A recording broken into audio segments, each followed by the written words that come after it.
पूरा व्यक्ति अपनी निजता में। तुम हो कौन? वो जैसा है तुम उसे प्रेम करने के अधिकारी हो, लेकिन तुम उसे काट छांट मत करना। तुम ये मत कहना कि तू ऐसा हो जा तब हम तुझे प्रेम करेंगे। एक महिला मेरे पास आती, प्रेम विवाह किया था, लेकिन एक छोटी सी बात पे सब नष्ट हो गया कि पति सिगरेट पीते। वो ये बर्दाश्त नहीं कर सकती, उनके मुंह से बास आती, रात उनके साथ सो नहीं सकती, दूसरे कमरे में पति सोते। 20 साल इस छोटी सी बात की कलह में बीत गए हैं कि पति पे जिद है कि वो सिगरेट छोड़े। पति की भी जिद है कि पत्नी चाहे छूट जाए, सिगरेट नहीं छूट सकती। और दोनों प्रेम में थे और मां बाप के विरोध में शादी की थी। शादी बड़ी मुश्किल थी, दोनों अलग अलग जाति को हैं, अलग धर्मों के, दोनों के परिवार विरोध में थे। सब दांव पर लगा के शादी की थी और सब दांव सिगरेट पर लग गया। मैंने उन्हें कहा तुम कभी ये भी तो सोचो कि तुमने किस छोटी सी बात के लिए सब खो दिया है। लेकिन अहंकार प्रबल है और पत्नी कहती है कि मैं अपनी सर से नीचे उतरने को राजी नहीं हूं। 20 साल गए और जिंदगी चली जाएगी। लेकिन जब तुम किसी एक व्यक्ति को प्रेम करते हो, समझ लो उसे पायरिया हो जाए तो क्या करोगे? उसके मुंह से थोड़ी बांस आने लगे तो क्या करोगे? क्या प्रेम इतना छोटा है कि उतनी सी बांस न झेल सकेगा? समझो कि कल वो आदमी बीमार हो जाए, लंगड़ा लूला हो जाए, बिस्तर से लग जाए तो तुम क्या करोगे? कल बूढ़ा होगा, शरीर कमजोर होगा तो तुम क्या करोगे? प्रेम बेशर्त है। प्रेम सभी सीमाओं को पार करके मौजूद रहेगा, सुख में, दुख में, जवानी में, बुढ़ापे में। सिगरेट को पत्नी नहीं झेल पाती, प्रेम सिगरेट से छोटा मालूम पड़ता है। सिगरेट बड़ी मालूम पड़ती, उसके लिए प्रेम खोने को राजी है, लेकिन प्रेम के लिए सिगरेट की बांस झेलने को राजी नहीं।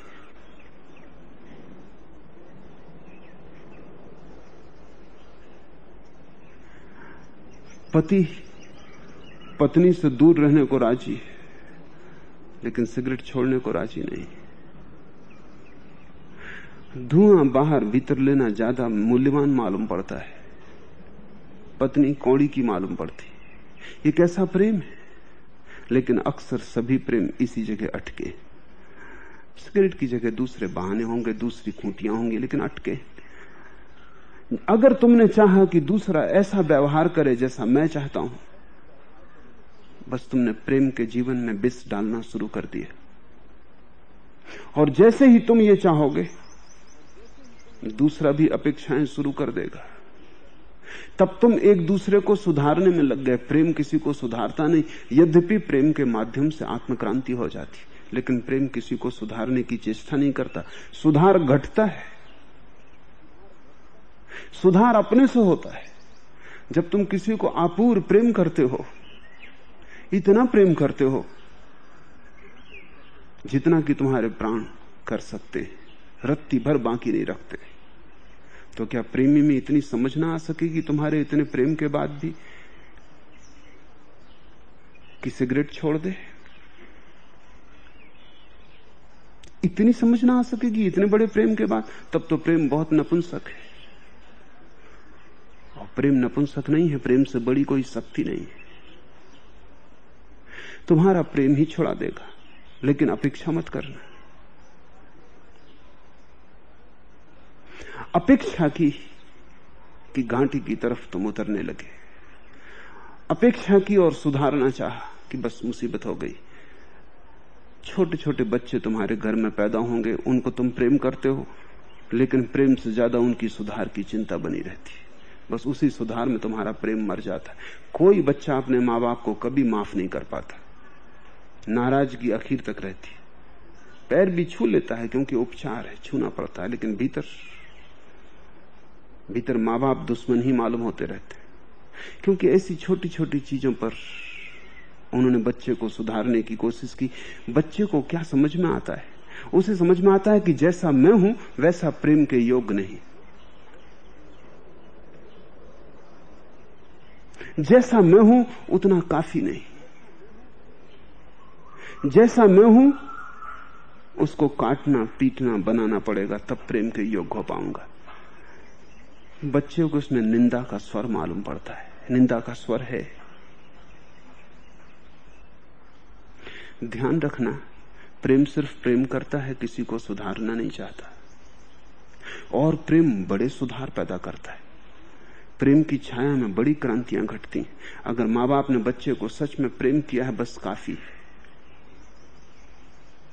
बस काफी है। उतना प्रेम ही उसे संभालेगा, उतना प्रेम ही उसे गलत जाने से रोकेगा, उतना प्रेम ही जब भी वो राह से नीचे उतरने लगेगा मार्ग में बाधा बन जाएगा। याद आएगी माँ की, पिता की, उनके प्रेम की और उनके बेसर्त प्रेम की। बच्चे के पैर पीछे लौट आएंगे। लेकिन तुम प्रेम नहीं करते, तुम सुधारते हो। जब तुम सुधारते हो तब तुम्हारे सुधारने की आकांक्षा ही बच्चे के पैरों को गलत मार्ग पर जाने का आकर्षण बन जाती। बच्चे झूठ बोलेंगे, सिगरेट पिएंगे, गालियां बकेंगे, अभद्रता करेंगे, सिर्फ इसलिए कि तुम सुधारना चाहते हो। तुम उनके अहंकार को चोट पहुंचा रहे हो, वो भी अहंकार से उत्तर देंगे। एक संघर्ष शुरू हो गया, और संघर्ष बड़ा मूल्यवान है, क्योंकि माँ बाप से बच्चों को पहली दफा प्रेम की खबर मिलती थी, वो विषाक्त हो गई। जो लड़का अपनी माँ को प्रेम नहीं कर सका, वो किसी स्त्री को कभी प्रेम नहीं कर पाएगा। हमेशा अड़चन खड़ी होगी, क्योंकि हर स्त्री में कहीं ना कहीं छिपी माँ मौजूद है। हर जगह हर स्त्री माँ है। माँ होना स्त्री का गहरा स्वभाव है। छोटी सी बच्ची भी पैदा होती तो वो माँ की तरह ही पैदा होती, इसलिए गुड्डियों को लगा लेती है बिस्तर से और संभालने लगती है, घर गृहस्थी बसाने लगती है। मुल्ला नसरुद्दीन की पत्नी बाहर गई थी और छोटी लड़की ने, जिसकी उम्र केवल 7 साल है, उस दिन भोजन की टेबल पर सारा कार्यभार संभाल लिया था और बड़ी गुरु गंभीरता से एक प्रौढ़ स्त्री का काम अदा कर रही थी। लेकिन उससे छोटा बच्चा 5 साल का, उसे ही बात न जच रही थी। तो उसने कहा कि अच्छा, मान लिया कि तुम मां हो, लेकिन मेरे एक सवाल का जवाब दो कि 7 में 7 का गुणा करने से कितने होते? उस लड़की ने गंभीरता से कहा, मैं काम में उलझी हूं, तुम डैडी से पूछो। छोटी सी बच्ची,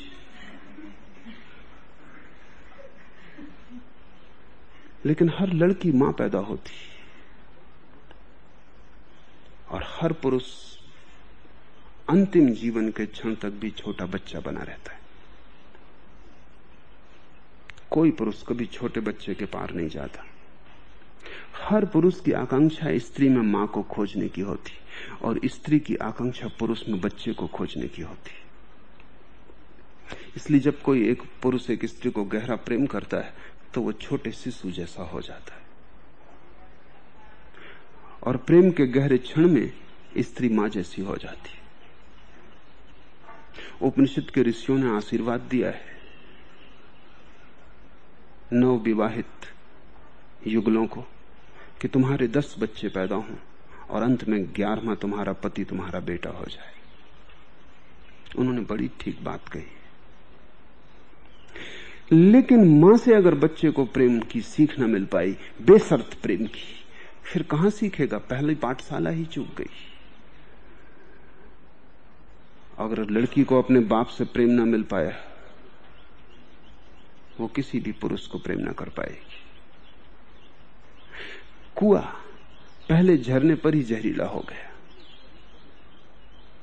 और फिर जब तुम प्रेम से उलझन में पड़ते हो तब तुम्हारे साधु सन्यासी खड़े सदा तैयार कि जब तुम उलझन में पड़ो वो कहते हमने पहले ही कहा था कि बचना कामनी कांचन से, कि स्त्री सब दुख का मूल है।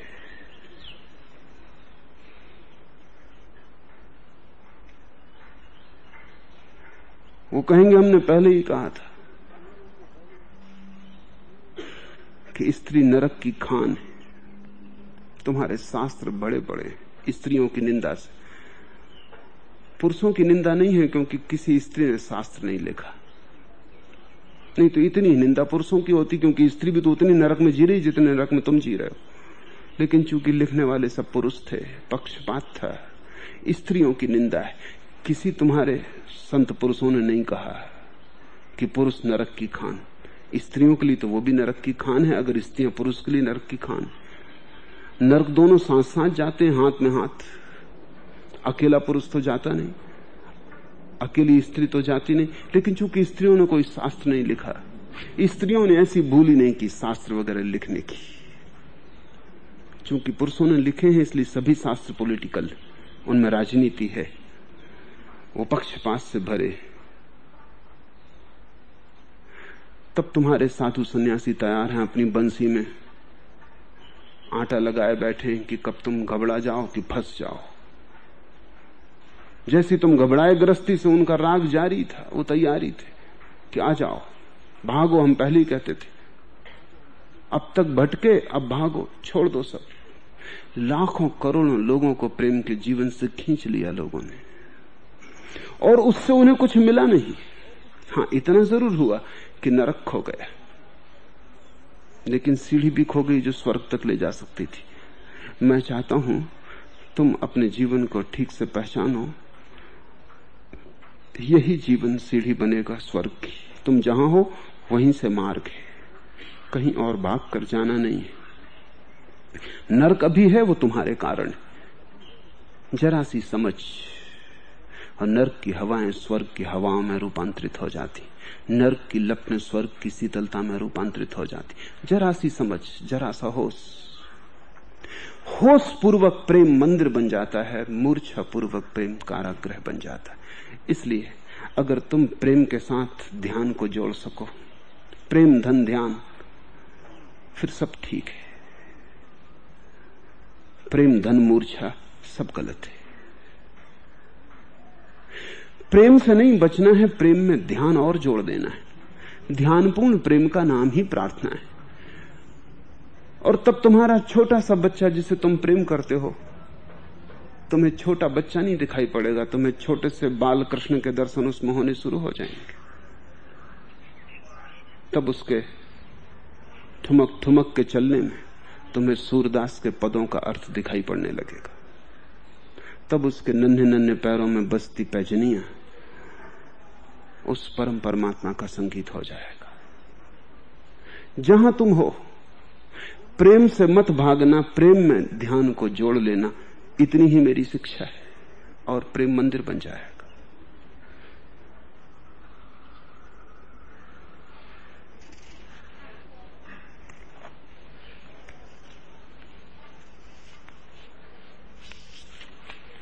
दूसरा प्रश्न, हम हैं झूठे लोग और लाओस से है सहज और सरल, क्या ये दो विपरीत छोर कभी मिल पाएंगे? विपरीत छोर सदा मिल सकते हैं, गहरे में मिले ही हुए होते हैं, क्योंकि विपरीत छोर एक ही चीज के दो छोर हैं, अलग है नहीं। इसलिए तुम मिलने की कोशिश मत करना, मिलने की कोशिश में मुश्किल होगी। तुम समझने की कोशिश करना कि मिले ही हुए। जटिलता और सहजता एक ही सिक्के के दो पहलू हैं, सत्य और झूठ भी एक ही सिक्के के दो पहलू हैं, रात और दिन एक ही सिक्के के दो पहलू हैं, जीवन और मृत्यु एक ही सिक्के के दो पहलू हैं, मिले ही हुए। तुम्हारे मिलाने की कोई जरूरत नहीं है, जागने की और जानने की जरूरत है कि मिले ही हुए। और जैसे तुम जाग के जानोगे कि मिले ही हुए, तुम तत्क्षण सरल हो जाओगे। लाओस से होने के लिए तुम्हें अपनी जटिलता से संघर्ष नहीं करना है, नहीं तो छोर कभी ना मिल पाएंगे। क्योंकि जटिलता से जितना संघर्ष करोगे उतने और जटिल होते जाओगे। ये बड़े सोच लेने की जरूरत है कि जटिल आदमी जब जटिलता से लड़ता है तो और जटिल हो जाता है, जटिलता दुगनी हो जाती। पहली जटिलता तो मौजूद ही होती, अब एक लड़ाई की और जटिलता पैदा हो जाती। और फिर अगर ऐसा ही तुम करते चले जाओ तो जिसको तर्कशास्त्री कहते हैं इन्फिनिट रिग्रेस। फिर तो तुम अंत काल तक करते चले जाओ, कुछ भी ना होगा। एक झूठ से लड़ोगे तुम्हें दूसरा झूठ खड़ा करना पड़ेगा, क्योंकि झूठ से लड़ना हो तो झूठ से ही लड़ा जा सकता है। मुल्ला नसरुद्दीन एक ट्रेन में बैठ के घर आ रहा है। उसने ऊपर की सीट पर एक टोकरी रखी है, जिस टोकरी के ऊपर कई छेद बने हैं। एक आदमी उस टोकरी में उत्सुक हो गया, खासकर छेद क्यों हैं। उसने पूछा कि माफ करें, ऐसी टोकरी मैंने कभी देखी नहीं, इसमें इतने छेद क्यों बने हुए। नसरुद्दीन ने कहा कि इस टोकरी में एक नेवला है, उसको हवा लेने के लिए सांस की जरूरत है ना।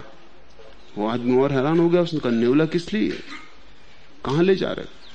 तो नसरुद्दीन ने कहा तुम पूरी बात ही समझ लो, अन्यथा तुम्हारी उत्सुकता बढ़ती चली जाएगी। मेरी पत्नी को रात सपने में सांप दिखाई पड़ते, तो नेवला ले जा रहा हूं सांपों को डराने के लिए। उस आदमी ने कहा हद कर दी, सपने में दिखाई पड़ते हैं तो नकली है सांप। तो नसरुद्दीन ने कहा ये नेवला कोई सच है थोड़ी, बस ख्याल लिए जा रहे हैं, क्योंकि झूठे सांपों को डराने के लिए असली सांप की थोड़ी असली नेवले की थोड़ी जरूरत है। और झूठे सांप से असली नेवले को मिलाओगे कैसे। झूठे सांप से तो झूठे नेवले की ही लड़ाई हो सकती। अगर तुम्हें कोई झूठी बीमारी पकड़ जाए तो असली चिकित्सा की जरूरत है, तो और मुश्किल में पड़ोगे। झूठी अगर बीमारी पकड़ जाए तो एलोपैथ डॉक्टर के पास मत जाना, नहीं तुम बहुत झंझट में पड़ोगे, क्योंकि उसकी दवाई और जटिलता पैदा करेगी। अगर झूठी बीमारी पकड़ जाए तो उसके लिए ही संत हैं, साधु हैं, साईं बाबा हैं, वहां जाना, क्योंकि झूठी बीमारी के लिए झूठी राख की जरूरत है, वो काम करती। असली बीमारी के लिए असली दवा की जरूरत है, झूठी बीमारी के लिए झूठी दवा की जरूरत है। जब तुम एक झूठ से लड़ते हो तब तुम दूसरा झूठ खड़ा करते हो, फिर तुम और घबरा जाओगे कि दूसरा भी झूठ है तो इससे भी लड़ना है, तो तीसरा झूठ खड़ा करते हो। फिर इसका कोई अंत नहीं है। फिर दर परत दर परत झूठ बढ़ता चला जाएगा, तुम अपने ही उपद्रव में ग्रस्त हो जाओगे। नहीं, झूठ अगर है तो लड़ना नहीं है उससे, सिर्फ जानना है, जागना है। जागते ही झूठ गिर जाता है। तुम्हारी जटिलता झूठ है, वास्तविक तो नहीं। वस्तुतः तो तुम उतने ही सरल हो जितना लाओस से। तुम्हारे प्राणों के प्राण में तो तुम उतने ही सरल हो जितना कि कोई बुद्ध पुरुष। जरा भी भेद नहीं, रत्ती भर भेद नहीं, क्योंकि अगर वहां भेद हो गया होगा तो फिर कोई सुधारने का उपाय नहीं। वहां तो तुम वैसे ही सरल हो जैसे नवजात शिशु। सुबह पड़ी ओस, सांझ को निकला पहला तारा, एकदम ताजे। लाओस से बुद्ध और महावीर और कृष्ण की ताजगी में और तुम्हारी भीतर की ताजगी में रत्ती भर फासला नहीं, फर्क नहीं। तुम वही हो जो वो है। फासला है तो तुम्हारे ऊपर की परतों में, वो तुमने जो झूठ के वस्त्र पहन रखे, उन झूठ के वस्त्रों से लड़ने की कोई जरूरत नहीं। सिर्फ समझ लेना है कि वो झूठ है। उनको उतारना भी ना पड़ेगा, क्योंकि उतारने का तो मतलब तब होता जब वो सच्चे होते। तुम हो तो नग्न ही, झूठ के वस्त्र पहने हुए, उनको उतारना थोड़ी पड़ेगा। जाग लोगे, देख लोगे, उतर गए। होश काफी है, सजगता काफी। इसलिए तो सारे बुद्ध पुरुष एक ही बात कहे चले जाते हैं, ध्यान ध्यान ध्यान। ध्यान का अर्थ है तुम जाग जाओ, बस तुम जरा होश से अपने को देखो। समझो तुम घर आए,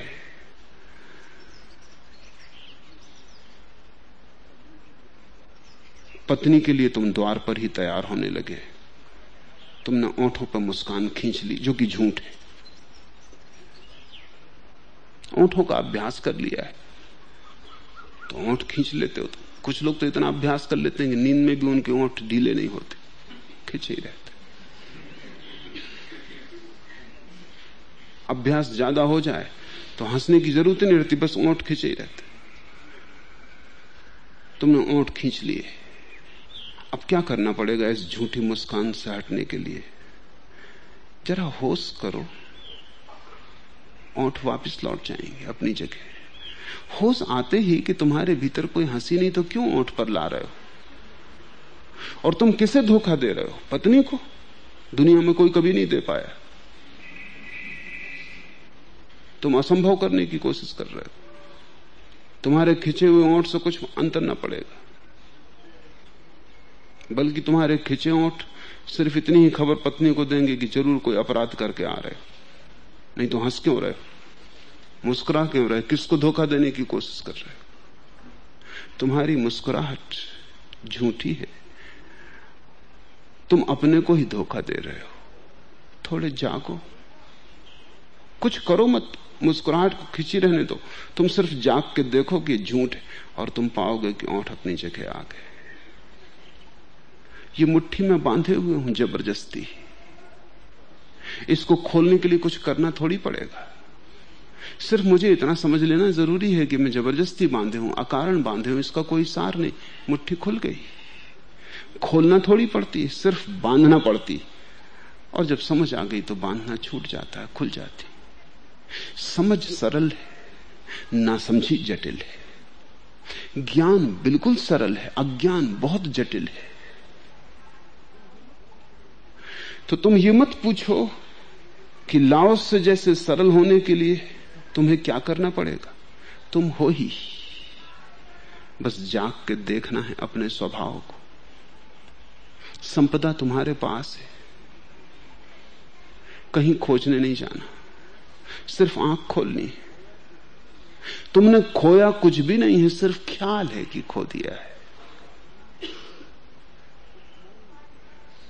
स्मरण ले आना है। खो तो तुम सकते ही नहीं, क्योंकि अगर खो सकते तो फिर पाने का कोई उपाय ना था। कौन खोएगा? तुम्हारा स्वभाव है सरलता। जटिल होने के लिए तुम्हें चेष्टा करनी पड़ती, जटिल होने के लिए तुम्हें सदा अपने पहरे पर रहना पड़ता है। तुम ख्याल करो, जटिल होने के लिए कुछ करना पड़ता है, सरल होने के लिए क्या करना है? ऐसे ही समझो कि किसी आदमी को कहीं जाना हो तो चलना पड़ता है, और कहीं ना जाना हो, घर में ही बैठना हो तो चलना पड़ता है। आदमी बैठ जाता है, घर में तो है ही। जब भी तुम्हें कुछ करना पड़ता है उसका अर्थ है कुछ तुम पाने चले हो जो तुम्हारे स्वभाव में नहीं है। ऐसा हुआ, बोधि धर्म के पास चीन का सम्राट मिलने आया और उस सम्राट ने कहा कि मैं बड़ा क्रोधित हो जाता हूं और कुछ क्रोध के लिए उपाय बताओ, कैसे इससे छुटकारा पाऊं। तो बोधि धर्म ने पूछा, तुम 24 घंटे क्रोध में रहते हो या कभी कभी? उसने कहा कि 24 घंटे तो कौन क्रोध में रहता है, कभी कभी। तो बोधि धर्म ने कहा, बहुत फिक्र मत करो, क्योंकि जो कभी कभी है वो स्वभाव नहीं हो सकता, स्वभाव तो 24 घंटे होता है। स्वभाव का मतलब है कि सोते जागते उठते बैठते चलते खाते पीते, पुण्य करते पाप करते, चोरी में साधुता में, सदा साथ है। स्वभाव यानी तुम। स्वभाव को कुछ करना थोड़ी पड़ता है, स्वभाव कोई कृत्य थोड़ी है, स्वभाव तो तुम्हारा बीइंग है, तुम्हारा अस्तित्व है। इसलिए पूछो ही मत कि हम क्या करें कि विरोधी छोर मिल जाएं। विरोधी छोर मिले ही हुए, तुम कृपा करके कुछ करो मत, थोड़ा ना करने में ठहरो, थोड़ी देर की कुछ मत करो, थोड़ी देर तुम चुप बैठ जाओ, कुछ मत करो। रोज अगर तुम एक घड़ी भर चुप बैठ जाओ और कुछ ना करो, विचार आएंगे, आने दो, जाने दो, उनको रोको भी मत, क्योंकि वो भी करना है। ये भी मत करो कि इनको ना आने देंगे, क्योंकि वो भी करना है। तुम कुछ करो ही मत, जो हो रहा है होने दो। पाप की विचार उठ रहे हैं, उठने दो। तुम कौन? आया है धुआं, चला जाएगा अपने आप। अपने आप आया है, अपने आप चला जाएगा। तुम जरा चुपचाप बैठे रहो, देखते रहो। अगर तुम इतना ही कर लो, घड़ी भर खाली बैठना, तुम अचानक एक दिन पाओगे लाओस से भीतर अपनी पूरी गरिमा में प्रकट हो गया है। बुद्ध विराजमान है, तुम बोधि वृक्ष बन गए, तुम्हारी छाया में बुद्धत्व विराजमान है, तुमने पा लिया परम, उसे तुमने कभी खोया ना था। सारी कठिनाई मूर्छा की है। जो तुमसे कहता है ईश्वर को खोजना है, कहीं ईश्वर आकाश में है, वो तुम्हें भटकाएगा। मैं तुमसे कहता हूं ईश्वर को खोजना नहीं, तुमने कभी खोया नहीं। ईश्वर तुम्हारे भीतर है, तुम हो। तुम्हारे भीतर कहना भी ठीक नहीं, तुम हो। जरा धूल जम गई है यात्रा की, स्नान की जरूरत है बस। लंबी यात्रा करके आ रहे हो, धूल धूसरित हो गए हो, बहुत झूठ जिए हैं, झूठ की परतें तुम्हारे चारों तरफ इकट्ठी हो गई, लेकिन झूठ की ही परतें हैं, कुछ भय का कारण नहीं है। सत्य बलशाली है, झूठ की परतों का क्या बल है? सत्य का दिया जला, झूठ की परतें तिरोहित हो गई, जैसे अंधेरा मिट जाता है दिए के जलते।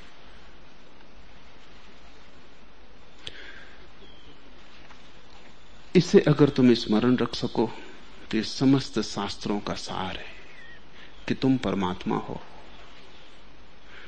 थोड़े सोए हुए, थोड़े अलसा गए हो, थोड़ी झपकी खा गई, बस थोड़ा आंखों में पानी मार लो, एक कप चाय पी लो, थोड़ा होश संभालो। कुछ कभी खोया नहीं, किसी ने कभी कुछ खोया नहीं, क्योंकि खोना संभव ही नहीं।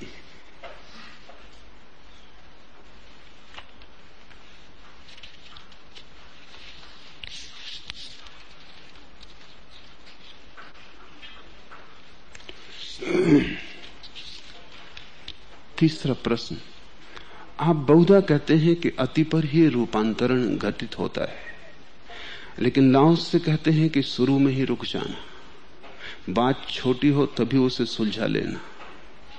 दोनों बातों को सुनकर साधक की उलझन बढ़ जाती। कृपया इसका समाधान करें। उलझन बढ़ाना ही चाहते हो तो हर चीज सुन के बढ़ जाएगी। ऐसा लगता है उलझन की तलाश में हो, खोज रहे हो कि कहां उलझन बढ़ जाए। अन्यथा बात बिल्कुल सीधी है, उलझन का कोई सवाल ही नहीं, दोनों में कोई विरोध नहीं। पहला कदम भी अति है और अंतिम कदम भी अति है, दोनों एक्सट्रीम है। पहला कदम उठाने के पहले ही रुक जाना, ये एक अति, और अंतिम कदम उठाने के बाद ही रुक सकोगे, ये दूसरी अति। इसमें भेद जरा भी नहीं। लाओस से भी कह रहा है कि अति पर ही रूपांतरण होगा, मैं भी कह रहा हूं अति पर ही रूपांतरण होगा। लाओस से कह रहा है पहले कदम के पहले ही रुक जाना, और तुमने पहला कदम उठा लिया, इसलिए मैं कह रहा हूं अब आखिरी कदम उठा लो। अब तुमको लाओस से काम नहीं आएगा, मैं काम आऊंगा। क्योंकि लाओस से कहा तुम क्या करोगे, तुम पहला कदम तो कब का उठा चुके, कितना चल चुके संसार में, अब कोई पहला कदम उठाने का सवाल है। हजारों कदम उठा लिए, हजारों मील की लंबी यात्रा पर तुम आ चुके। तब मैं तुमसे कहता हूं देर मत करो, अब पूरी ही कर लो यात्रा और आखिरी कदम उठा लो। क्रांति या तो पहले कदम के पहले उठती होती है या आखिरी कदम के बाद होती, मध्य में नहीं हो पाती, क्योंकि मध्य में तुम अधकचरे होते हो, वहां क्रांति कैसे हो सकती। या तो तब जब तुम बिल्कुल सरल बालक की तरह थे कि जटिलता तुम्हें छुई ही न थी, तुम बिल्कुल कुंवारे थे, तुमने वासना जानी ही न थी तब। और या फिर वासना को जान ही लो पूरा, उसके सब रूपों में जान लो, ताकि मन में अटका हुआ कहीं कोई भाव न रह जाए कि कुछ अनजाना रह गया। उसे जान लो सब रूपों में, शुभ अशुभ, ताकि भर जाए मन, ताकि तुम ऊब जाओ, ताकि तुम अपनी पीड़ा से ही जागने लगो। आखिरी कदम उठा लो।